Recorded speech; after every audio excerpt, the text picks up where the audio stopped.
Bismillahirrahmanirrahim. Welcome to Aisha Forces Academy. Like my videos, subscribe my channel and press the bell icon for more updates. अस्सलामुअलैकुम students, उम्मीद करता हूँ आप तमाम लोग खैर खैरियत से होंगे और बहुत अच्छी ज़िंदगी गुजार रहे होंगे।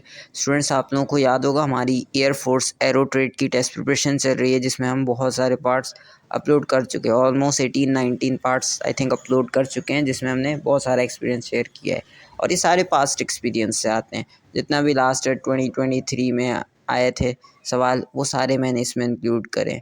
तो इस वीडियो में भी हम इन्हीं के क्वेश्चन देखेंगे, फिर इंशाल्लाह हम वर्बल ये सीरीज़ थोड़ी सी और आगे चलाएंगे। इसके बाद वर्बल और नॉन वर्बल के जो क्वेश्चंस हैं ना, वो हमने इंक्लूड करने हैं, क्योंकि नॉन वर्बल हमने बिल्कुल भी नहीं पढ़ा, तो वो भी हमने इंशाल्लाह उसकी प्रिपरेशन करनी है। तो आप बस बेल आइकन दबाएं ताकि आपको नोटिफिकेशंस मिलते रहें, ठीक है। तो जल्दी से बिना टाइम वेस्ट के स्टार्ट करते हैं। अच्छा स्टूडेंट, फर्स्ट क्वेश्चन है, question number 1, she gets up early dash the morning, यानी कि वो उठती है रोज़ाना सुबह में। तो इसके अंदर करेक्ट प्रपोजिशन हमें पुट करना है। 4 ऑप्शंस दिए गए हैं, चारों देख लेंगे हम। ए पर है इन, बी पर है एट, सी पर है ऑन और डी पर है ड्यूरिंग। तो जो हमारे पास यहाँ पे करेक्ट ऑप्शन होगा वो ऑप्शन नंबर ए बिल्कुल करेक्ट होगा, इन। अच्छा, ये प्रपोजिशन वाले बहुत सारे सवाल आप लोग देख रहे होंगे, मैं पढ़ाता भी हूँ इसमें और आते भी हैं ये। तो प्रपोजिशन आपको अपनी ना पक्की करनी पड़ेंगी, तो कोशिश करें। मैं तो यहाँ पर करा रहा हूँ, लेकिन अगर किसी को, ऑलमोस्ट मुझे यकीन है कि ज़्यादातर बच्चों को पता ही होंगे, लेकिन किसी को अगर प्रपोजिशन के बारे में नहीं पता तो यूट्यूब पे सर्च करें, प्रपोजिशन की अलग से थोड़ी सी क्लासेस लें, 2-3 लेक्चर्स लें, इंशाल्लाह वो आपकी बिल्कुल पक्के हो जाएंगे, तो उसमें नंबर कटेंगे, ठीक है। तो आप अलग से क्लासें लेंगे ना, आपको सिर्फ प्रपोजिशन की किसी भी यूट्यूब चैनल से बहुत सारे पढ़ा रहे होते हैं, 9 मैट्रिक के पढ़ा रहे होते हैं, तो चेक करें, लाजमी आपको हेल्प होगी उससे। तो इसके अंदर जो है ऑप्शन नंबर ए बिल्कुल करेक्ट है, she gets up early in the morning.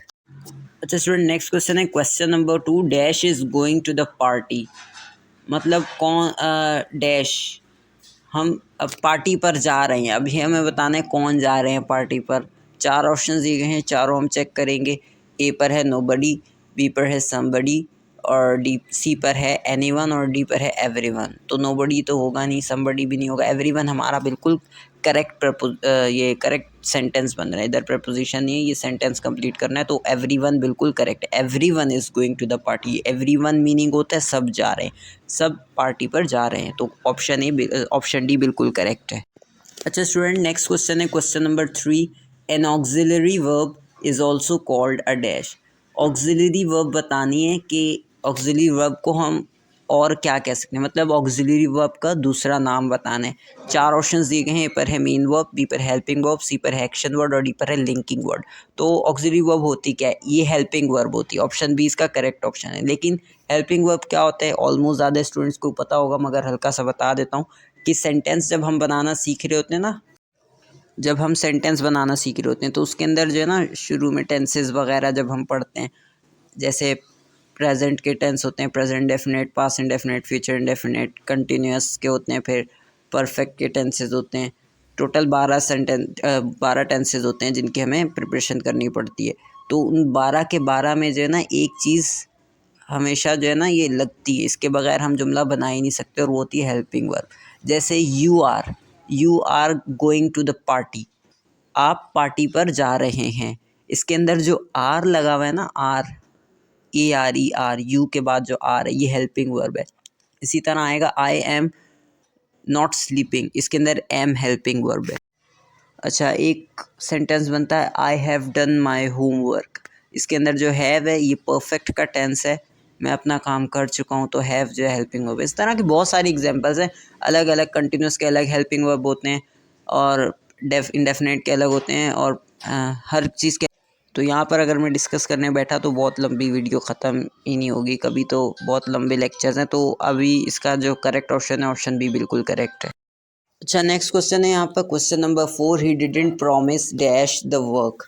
अच्छा, उसने प्रॉमिस नहीं करा, यानी कि उसने वादा नहीं करा कि वो काम करेगा। तो 4 ऑप्शन दिए गए हैं, चारों में से देखते हैं कौन सा करेक्ट सेंटेंस में पुट हो रहा है। फिनिशिंग, स्टार्टिंग, टू फिनिश और डूइंग। तो जो करेक्ट ऑप्शन है ऑप्शन सी बिल्कुल करेक्ट है, to finish. He didn't promise to finish the work. Student, next question है question number 5. By increasing one quantity, the other quantity decreases. This relationship is called dash. अच्छा, अगर किसी एक चीज़ की हम क्वांटिटी बढ़ा दें तो दूसरी चीज़ की कम हो जा रही है। किसी एक चीज़ की क्वांटिटी बढ़ाने से दूसरी चीज़ की क्वांटिटी कम हो जा रही है। इस चीज़ के रिलेशन को हम क्या बोलते हैं? तो इस चीज़ के रिलेशन के लिए 4 ऑप्शन दिए गए हैं। ए पर है डायरेक्ट, बी पर है इनडायरेक्ट, सी पर है इनवर्स और डी पर है लीनियर। तो जो करेक्ट ऑप्शन है वो सी वाला इनवर्स, वो बिल्कुल ठीक है। इसको बोलते हैं इनवर्स रिलेशनशिप या इनवर्सली प्रोपोर्शनल। फिजिक्स में यूज़ करते हैं ना, इनवर्सली प्रोपोर्शनल, डायरेक्टली प्रोपोर्शनल। अच्छा, डायरेक्टली प्रोपोर्शनल में क्या होता है? एक चीज़ बढ़ा रहे हैं तो दूसरी चीज़ भी बढ़ रही है, लेकिन इन्वर्सली में ऐसा बिल्कुल भी नहीं होता। जैसे फॉर एग्ज़ाम्पल ले लेते हैं, जब बारिश ज़्यादा होती है तो पानी भी ज़्यादा आता है ना, तो ये डायरेक्टली प्रोपोर्शनल की एग्ज़ाम्पल है। इसी तरह इन्वर्सली प्रोपोर्शनल की भी कोई एग्ज़ाम्पल देख सकते हैं हम।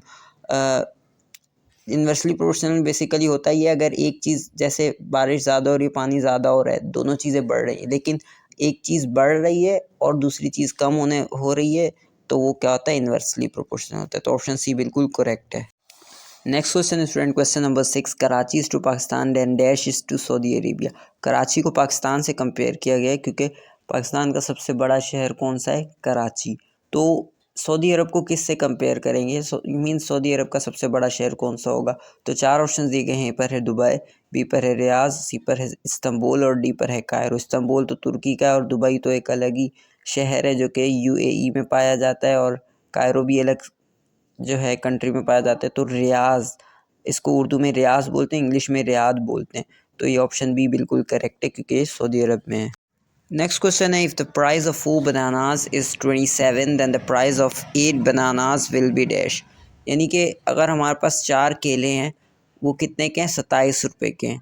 तो 8 केले कितने के हो जाएंगे, ये बताना है हमें। 4 ऑप्शंस दिए गए हैं। इसको हम पहले क्या करेंगे? 27 को डिवाइड करेंगे किससे? 4 से। क्यों? क्योंकि एक केले की प्राइस पता करनी। तो 4 केले 27 के थे, जब 27 को 4 से डिवाइड किया तो हमें एक केले की प्राइस पता चल गई, कितनी? 6.75। फिर हमें 8 किलो की प्राइस पता करनी थी, तो 6.75 को जब हमने 8 से मल्टीप्लाई किया तो 54 आंसर आया। तो हमारा जो 54 ऑप्शन है, ऑप्शन नंबर ए, वो हमारा बिल्कुल करेक्ट होगा। नेक्स्ट क्वेश्चन स्टूडेंट, बड़ा ही सिंपल सा क्वेश्चन है। 22 students speak Urdu, 33 speak Sindhi and 10 speak both. What is the number of students who speak Sindhi?